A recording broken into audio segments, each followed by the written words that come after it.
CEO দফতরের সামনে কংগ্রেসের বিক্ষোভ। এসআইআর তালিকায় নাম নেই আর তারই প্রতিবাদে সিইও দফতরের সামনে কংগ্রেসের বিক্ষোভ। যে ছবি আপনাদের দেখানো হচ্ছে, এসআইআর তালিকায় একাধিক নাম বাদ, অভিযোগে সিইও দফতরে বিক্ষোভ কংগ্রেস কর্মীদের। শুভঙ্কর সরকারের নেতৃত্বে এই বিক্ষোভ।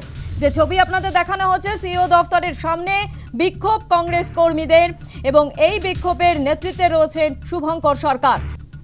যে ছবি আপনারা দেখতে পাচ্ছেন সিইও দফতরের বাইরের ছবি, যেখানে কংগ্রেসের কর্মী সমর্থকরা তারা বিক্ষোভ দেখাচ্ছেন। এসআইআর তালিকায় একাধিক নাম বাদ, তারই প্রতিবাদে সিইও দফতরের সামনে বিক্ষোভ কংগ্রেস কর্মীদের এবং শুভঙ্কর সরকারের নেতৃত্বে এই বিক্ষোভ।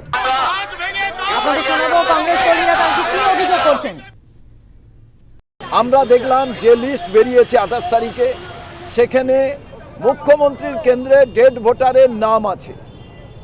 তার আমরা আপনাদের কাছে এখন দেখাচ্ছি, আপনারা দেখে নিন। ডেড ভোটার ডেথ সার্টিফিকেট এইরকম বহু মানুষের আছে বিভিন্ন কেন্দ্রে। এরপরে একই কেন্দ্রে জীবিত মানুষ, তাকে ডিলিট করা হয়ে গেছে।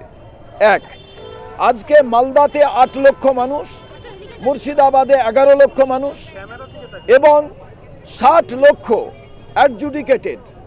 আমরা জানতে চাইছি আপনারা কি করলেন এতদিন, কোন কাগজ দেখলেন, কি ঘাস ছিঁড়লেন।